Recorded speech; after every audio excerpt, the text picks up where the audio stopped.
There's gotta be some kind of truth in what I'm saying. Man, that logo looks so good. It is a good looking logo. It is. I really enjoy making that one.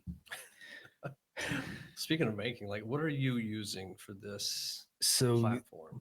this is Streamlabs that gives, like, when you sign up for it, it's I think $20 a month, but you can get so many different things. Like, we use this one for the podcast, and Okay. it's Talk Labs, but it's part of the bundle. The other one that we use for the actual competition is Streamlabs, Yeah. and it's got all kinds of like layover options.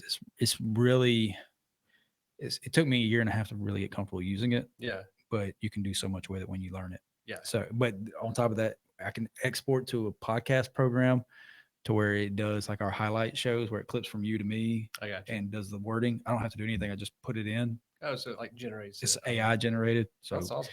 yeah, people think I do a lot. I really don't. Don't tell them that. What do we drink? Oh, hey, shout out to Streamlabs if you want to sponsor us. What are we drinking today? Which one you want? I'll take Eagle Rare. You gonna go with Eagle Rare? Yeah, I enjoyed that last time. We are okay. So we're getting really low. We also accept sponsorships as whiskey. So if you want to provide us with more drinking, You just pour it all in. yeah, try and get the audio. Good heavy pour. If you're listening to this, you might have to piss afterwards. All right. All right. Chin chin. Chin chin. We probably ought to explain what that is.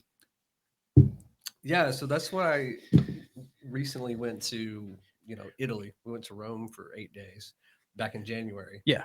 So that's part of their culture is, when they're toasting, you're supposed to say chin chin and look each other in the eyes. Oh, I did not. I was Yeah. trying not to So break if the you glass. don't look each other in the eyes while you're doing it,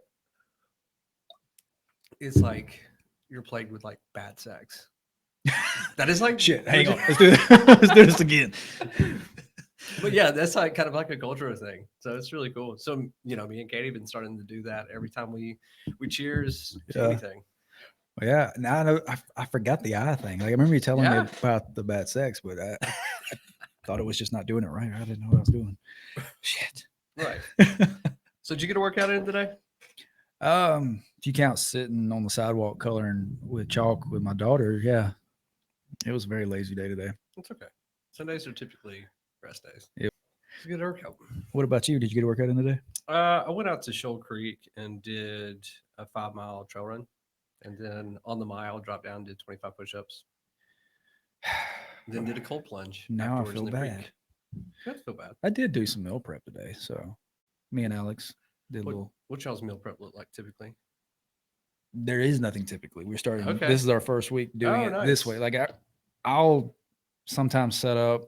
Like I'll buy certain things that I can cook quick, and I'll Okay. run home for lunch, cook it, and then have enough to make like leftovers for the next day, so I can just heat it back up. But this is the first time that she's and I have prepped anything that's for the week. Specific. Yeah. Yeah. So she did honey chicken with fried rice, but it was very macro friendly, Okay. and she was able to make I think 6 portions out of it. Okay. And then she was doing some chicken pasta salad. So Sounds good. something good because cutting carbs is the worst thing that anybody could do, and Right. it seems to happen so much lately. But that's a topic for a different day. Yeah. I don't really want to get into dietary education as we're drinking whiskey. It's all real. Yeah, I mean, because I eat the same thing pretty much. We meal prep, or Katie meal preps, and I benefit from the meal prep. There you go. So I'm not going to take that. Yeah, we don't. Oh, sorry, we don't meal prep consistently. I just eat the same thing every day. That's the Yeah. problem. Like I know if I eat at Taco Bell or if I eat my pre-made stuff from First Form, I know what my calories and my macros and everything are going to be. Right.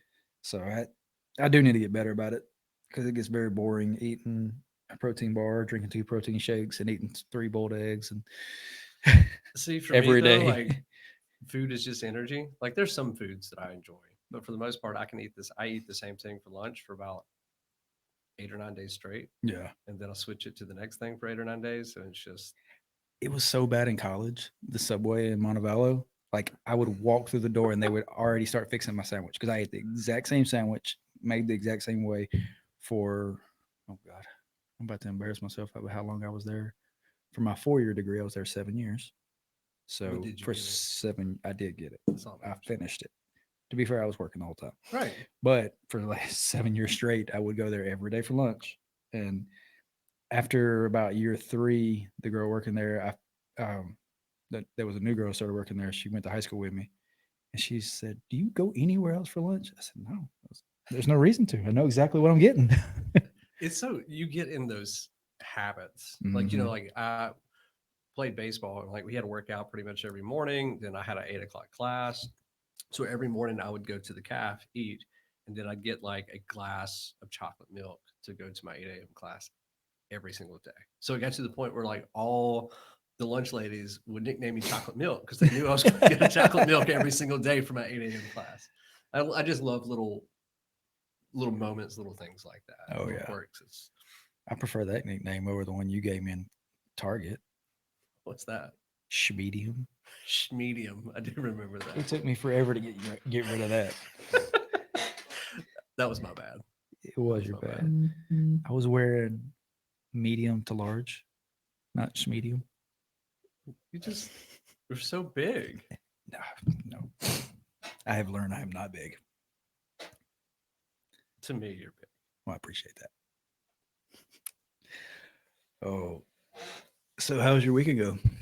The weekend's been good. I had Friday night. I got called out to the hospital at like midnight, so that kind of threw a kink in my sleep and just kind of threw everything off. I did see your story. Like you were leaving at like 1 a.m.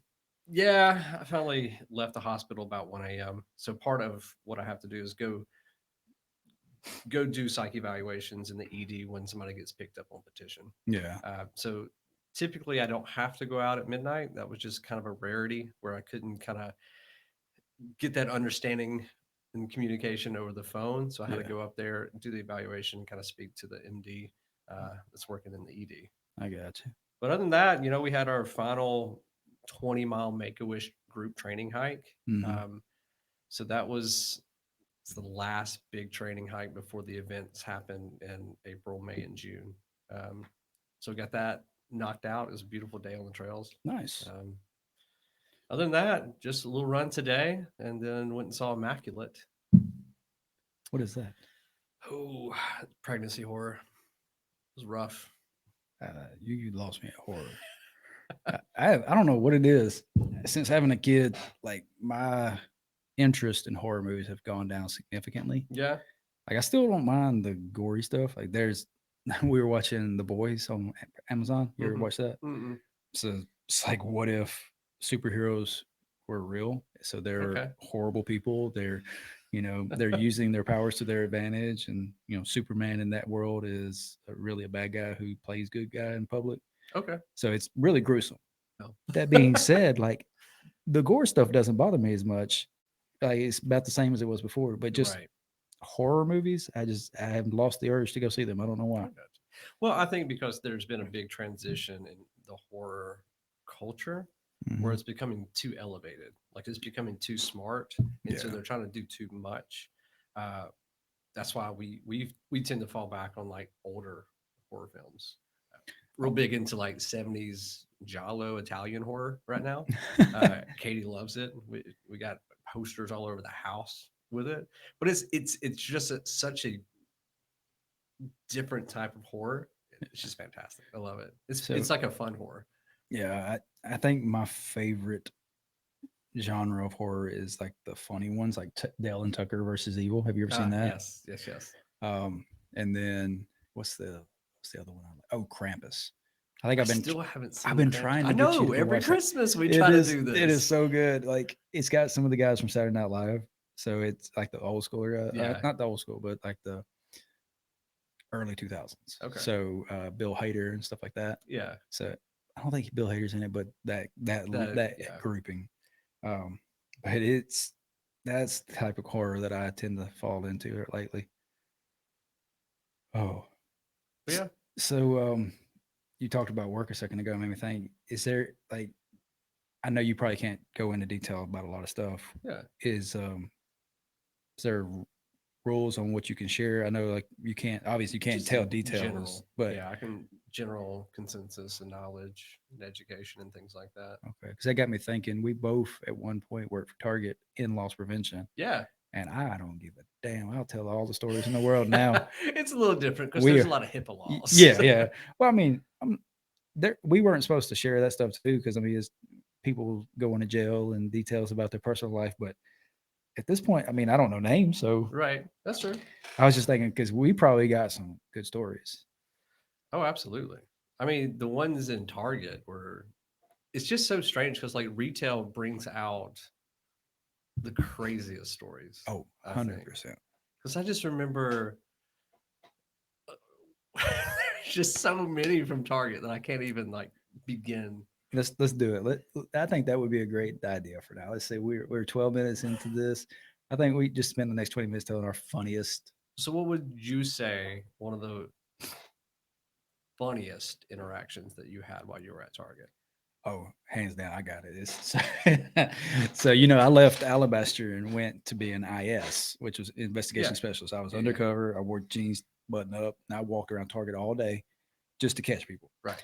Well, my first year in that role, I was in Tuscaloosa, which at the time was the highest shortage by volume in the area, out of my area for sure. I think they had $1 million shortage one year, which I don't know who the AP guy was at that store, but he wasn't there after they got that new number. So I came in with the new AP guy, and Reeve did most of the team. There was a couple of old school guys there, but there was a day I was watching this girl load up a full buggy, and she got, I mean, it was about $700 worth of stuff. She just threw it in the cart, Yeah. and she started walking to the door. Well, I had a girl who I work with now. I recruited her to come work Oh, with me. nice. She was in the uniform, so she looked like a police officer. The old school Target uniforms had Yeah, like yeah, the yeah. blues, and they looked like police from a distance.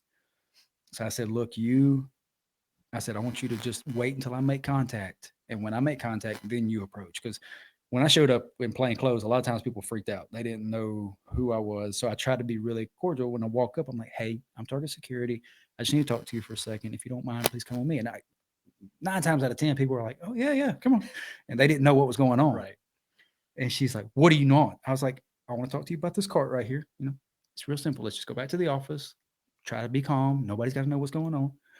I don't know. And she starts like, I push the buggy out the way and she comes right at me, which you're always taught to get the carpet away Right. from you. Right. And she starts to go to grab me. So I grab her wrists. I'm like, "No, ma'am, listen, calm down. We're going to go back to the office." And she's like, I don't know what's going on. I don't know what's going on. And she just buries her face in my chest and latches on. Now, like, there's not a lot of skin there, but somehow I have a perfect mouth ring. She's biting down on my chest. So I grab her by her hair and jerk her head back. I'm like, "What are you doing?" And she's like, "I'm freaking out. I don't know." I said, "The cops are already here." And I point back my partner. She's around the corner. I said, Yeah. "The cops are already here. You might as well come back anyway." She's like, "Okay, okay." So we get back in the office and she sits down. She goes, "You're not a cop." I say, "No, she's not." I said, "So shut up and sit down." And she sits down. My partner, she looks over at me. I'm fuming because like I just got bit. Right. And like I'm sitting here going through my head. I'm like, I'm going to have to go get tested. If she gave me something, what's going on? And my partner's starting to try to do the interview. And I sit down and I pull my shirt back and I see blood. And I just Oh. get fuming. I said, "Stop." She said, "What are you talking about?" I said, "Stop. Just stop talking to her for a second." I said, "Do you realize you bit me?" "I'm sorry. I was freaking out. I didn't know what to do." I said, "No, no, no, no, no, no, no. You bit me so hard that I'm bleeding." And I was wearing a thick sweater. It was cold.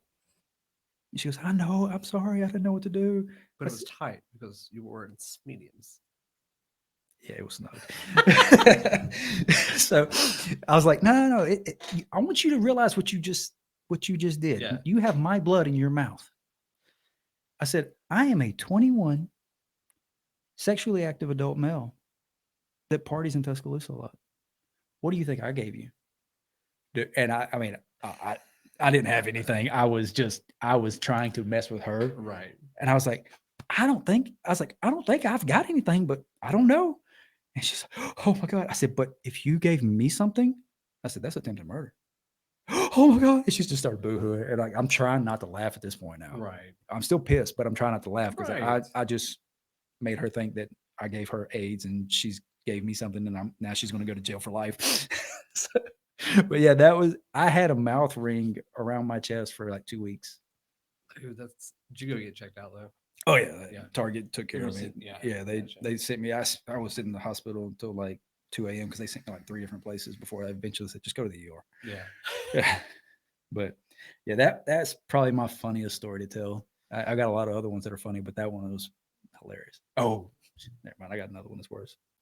It's worse than that? Worse for me. No. What you got? Nothing as dramatic as that. You know, because I worked in loss prevention. I did it. I mean, pretty much everything. Yeah. But I remember one time I had Section A, seasonal and grocery and all that kind of stuff. But Section A was kind of like the pharmaceutical portion. I had this sweet old lady come up to me, and she's like, "Excuse me, son, I'm looking for some itch cream." I was like, "Oh, absolutely! Like, right this way." I was like, "Is there, certain what kind of itch cream you're looking for?" And she gestures. She goes, "Itch cream." No, she didn't. And I was like, "You know what? I think our pharmacy will be able to help you out with that." And so, like, me and Katie still joke about that. That's hilarious. There's been like so many of the small interactions like that just stuck with me. Oh man, I've got a lot from my current job now, and I'm still working there, so I'm not gonna tell those stories. I don't want to get fired, but I'll tell all the Target ones. But no, how long were you with Target? I think like 6.5, 7 years. I was just shy of 8. Like 'Cause I was coming up on my 8-year anniversary. We worked at Alabaster for a while, Mhm. and I think I got recruited to go run logistics for the back room, not the back room, but for the unload team Mhm. for the new Homewood store that opened up. So I was there. I was at the Alabaster store from 7 to February of 11 because that's when I went to IS. Okay. So December of 2007 to February of 2011. Yeah. You were down on the coast for a little while though, weren't you? Was that So before? in college, I went down for summer beach project, I got you. and we were required to get a job. And Mhm. so what we did was we got a job at Target unloading the truck. So we worked from like 4 a.m. to noon, and all Mhm. our church stuff didn't start until like 5, 6. So at noon when we got out, we could just like head to the beach. Heck And it's yeah. like, have a few cold beers. And we would go, play in the ocean. And then by the time everything happened at the evening, we were good. That's awesome. Yeah, it was a good setup. Like, I mean, we were making more money than anybody that was working like fast food and all that kind of stuff just Yeah. because no one wants to get up at 4 a.m. So it's hard to find good work. Yeah. And so me and a buddy would just every morning like clockwork. Wow. I loved it. Man, I think that's where I started really enjoy getting up early because I Mhm. still to this day I'm up at like 4:30 every morning in the gym by like 4:45, I 5 know. o'clock. I'm sure your little dinger goes off every time. Well, no, I got it on snooze. Okay. So, but I get motion when you're leaving most of the time. It's about the time I'm waking up. Okay, I got Because like there was a few times I was like, oh, I'm going to see Zach this morning, and then I get here and you're not there. I'm like, he must not have worked out this morning. I see your story. I'm like, no, he was here 2 hours before I got here. He was here at 5. I got Well, here at it's 7. like current job Yeah. is like I know I own the morning between 4:30 and 6:30. Yeah. Those are my hours. No one's contacting me. There's no crisis, no emergencies going down. But after work, I don't know if I'm going to have to go to the hospital. I don't know if there's something I'm going to have to take care of. So Yeah. I need to say structured workouts morning. And Mhm. then, so strength training is usually in the AM. I try to get my cardio in the evening because I can flex a 3 to 5 mile run. It's just kind of a bonus. I had to set a group because like if I didn't, I can work out on my own, no Yeah. problem. But if I didn't have the group that I have at 5 o'clock, Yeah. there's a lot of days where I'll be like, I don't have time. I'm not going to. But Right. no, I have a group dedicated. They get a discount rate. Yeah. They get it cheap for like they're getting 5 days a week personal training for pennies on the dollar. Yeah. And it's like you get to work out with me. Yeah. Like, you're going to do my program, whatever I'm doing, you're doing, but it's X amount of money and you get to come 5 days a week. And it's helped me so much to stay consistent. Yeah. And it's like, well, I can't take the day off because I got to train people, which is also, I got to train myself. Right. But that's the thing, is like consistency. Yeah. You know, in like finding a group in your tribe to say, hey, these people are going to hold me accountable. Mm-hmm. That is so important. Because like for me, I've just always been kind of like this solo adventurer, solo just starter. Mm-hmm. So I can make myself get up at 4:30 and work out. But I like having the camaraderie. That's why I love baseball so much, because you have this brotherhood Yeah. of, hey, you've got these people that are depending on you. So if you're not getting your shit done, Mm-hmm. it's costing this crew to fail. 100%. So I think it's important to have those accountability partners that just, hey, even on the days you don't feel like doing shit, Yeah. you're still going to do it because of your brothers, or who, you know, Yeah. in general speaking. No, I agree on that. But yeah, it seems like y'all have a really freaking fun group. We do. In the evenings. We have to be careful though. It's become so much fun that like sometimes it's like, You don't want y'all want to just go. No, there's been times like they show up and I'm like, I had a shit day. Yeah, me too. You want to go get margaritas? Like, we'll just go to the Zappa Pans. Like, man, it's so hard. Like, because I would just like be starting my workout and be like, hey, you want to go get a marg tonight? I'm just gonna go ahead and give you a heads up. We've already budgeted in, even with our meal prep. There is a margarita night and Zappa Pan night. Okay. This week. Okay. I'm thinking either tomorrow or Tuesday. Is there a day So- that works better for you? Katie's got something tomorrow night. I'm doing a spin class with a friend Tuesday night. What time is the spin class though? Starts at 5:45. Because Alex got class anyway, so I mean, maybe 7. that's probably what we'll do. Okay, but I can let's see what tomorrow looks like tomorrow evening. Okay. So I got Because I would like for Katie to join us. She didn't get to go last time. she didn't. Yeah. She didn't. I think tomorrow I've got a 5 o'clock meeting with Safe House. We have a Safe House 5K Mm-hmm. that we're kind of helping plan and coordinate. Is coming up on the 20th. It's 5K, 1 mile, fun run, walk, whatever. It's just a good cause for Yeah. a community event. So You want to give any more details? I can't remember exactly like how much it cost, but you can go on. Can I look it up? Yeah, it's you can type out Safe House 5K, Alabaster. It's gonna be at Veterans Park this year. For the last couple of years, we've kind of partnered. The company I work for, Central Alabama Wellness, is partnering with Safe House, Mhm. kind of sponsoring it. I think that's the old. Just the old one? Yeah, Oh, yeah, 2022. Duh. but the new one is not going to be at Oak Mountain. So we're taking it from the trails back to the asphalt in hopes of kind of getting more purchase space. Okay. And it's not in like August this time. Oh, Whew, it was so we were jumping in Everything the lake was- afterwards. is this it? Yeah, April Okay. 20th. Let's see if I can share. Oh, it's 40. Okay, so April 20th, 2024, from 8 a.m. to 11 a.m. Veterans Park. $40 per person, includes T-shirt and swag. Yeah. Nice. So And I think this is the 5th year that it's taken place. And let's see if we can share this on the screen real quick. Wrong button. And let's proceed. Right there.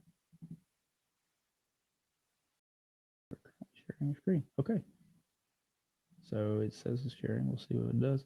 But is there anything else you want to say about this? no, Is it just there? happened to come up. They can go sign up at this website here. Yeah, you Is can it- go to the Pelham website. I think Safe House has their own link and banner. So pelhamalabama.gov, and it's remind me of the cause again. Say it again. Safe House. So So it's an agency here locally Mhm. that helps women and children that are in tight situations. okay. So definitely a good cause. Yeah, we added the 1 mile fun Mhm. walk, fun run. Yeah, that's a good idea. So it says prizes for top 3 5K male Mhm. and female, child, top 3 1 mile and more. Okay. And that's the weekend. Excuse me. That's the weekend before F and Strong. So hopefully I'm free. I can try to join in with that. Yeah. Are you participating? Are you helping work yeah, it? so we since our company, we will donate a lot of money towards the cause, but we Mhm. also will sign up X amount of people. So for the last couple of years, I have ran it at Oak Mountain. So Okay. last 2 years, I guess. So I'll probably be running it again this year. Awesome. You All can right. come out. We can relive our 10K days. Jesus. It's only half of it though this year. Oh yeah. All right. We got way off of the Target thing, but I wanted to tell you this story. I don't know if I've ever told you this story because we worked together for several years, but then I've bounced around in so many stores Yeah. doing loss prevention, Hoover and Fultondale and stuff. But I guess this will be the ending unless you want to talk about something else. So I was out of all the APs in the area, there was a lot of great ones, but I feel like I was more just honed in on catching people. Like assets protection had a lot to do. There was, inventory stuff. There was a lot of tracking. Overages, shortages. Yeah. Yeah. Yeah. And I think that was one of my issues with my progression up. Like I was really good at catching people, but You I didn't like the other stuff. I hated like the reports and having to go back there and find what they called ghosts, which Right. for people listening, it's when something is supposed to be on the shelf in the back room, but it's not there, so it's a ghost. And Got to track. you got to figure out what happened to it. Like Review Yeah, video to make sure nobody swiped it. and 9 times out of 10, it was somebody like, and I would do all it and I could find it, Yeah. but 9 times out of 10, it was an employee who said, "Oh, we need this on the floor." They just go grab it and didn't it's remove good. it from the location. So it was just mind numbing crap.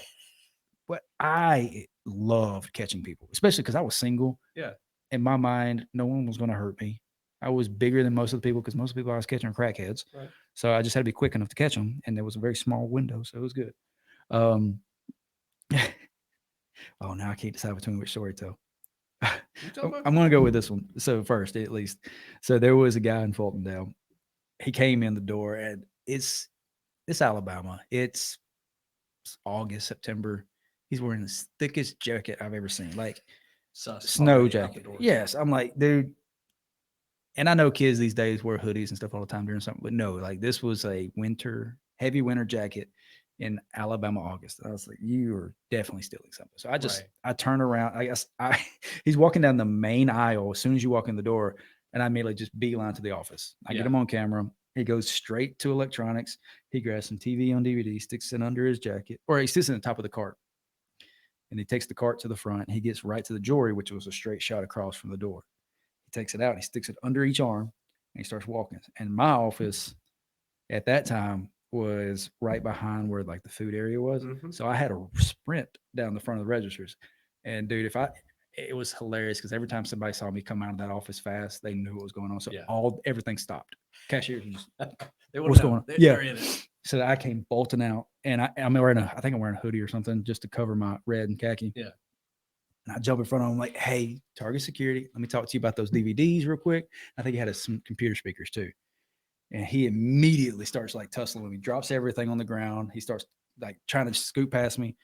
I went full offensive line. I'm like, no. And like training kicked it. Exactly. I pin him up against the wall, and he's still fighting me hard. I get him in like a full Nelson, like my arms under his arm, behind his head. I'm like, calm down, dude. And like I realized at that point, I'm probably not supposed to be doing this. Like there was a lot of things we could and couldn't do at Target. Right. And so like I'm trying to de-escalate. I'm like, dude, calm down. He's twisting, flipping around. And at one point, his jacket gets wrapped around my arm so tight that I let go, and he's wrapped up in his arms, and we're just sitting there. And I said, dude, I'm not even holding on. I said, you're stuck. I said, you got two options. He's like, what? I said, you hear the sirens? Yeah.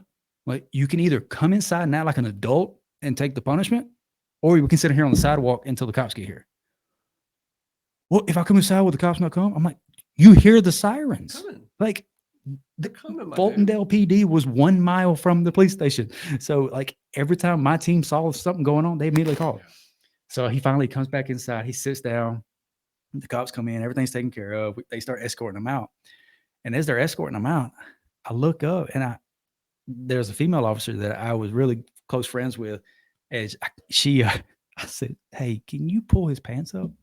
His pants were down to his knees, no underwear, full ass hanging out.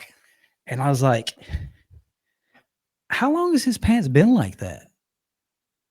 So she's like, yeah. She goes over and she pulls his pants up. She takes them off. And I got back in the office and I'm thinking, his pants look the same the whole time. No, I go back and review the video. About the time I get full Nelson, bare ass in my crotch, dirty ass all over me. And like in the video, like I got him locked in. I like lean him up against the wall and he's just like fighting. I burnt those pants, that shirt, that belt. Like I went to the sales floor, bought a whole new wardrobe, changed. I went to the office and told my boss, I was like, I'm going home and take a bath. Yeah. I lived an hour away. But yeah, I've had bum ass rubbed on me. I've been punched in the face, bit. I think your stay at Target was rougher than mine. It was fun though. I wouldn't change anything about it. There's, I'm glad that I went through that process. Yeah. There's a lot of things I learned from like a leadership standpoint of like what leadership could be Mm-hmm. and what leadership shouldn't be. Because there's just so much that I'm just like, man, that's wrong. Oh yeah. But experiencing it firsthand, seeing it, it helps me. If I were to go into a leadership role or a management role, I can say, hey, this is not how it's supposed to be. Yeah. So I can gauge it and say, hey, we can change that. We can make cultural shifts. Yeah, 100%. Oh, well, we're running low on whiskey, so I think it's about time to kill it anyway. Yeah. All right, man. All right. And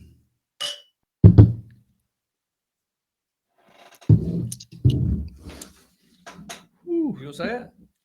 you say it. I said it last time. Because nobody cares. Train harder. Train harder. Let's go.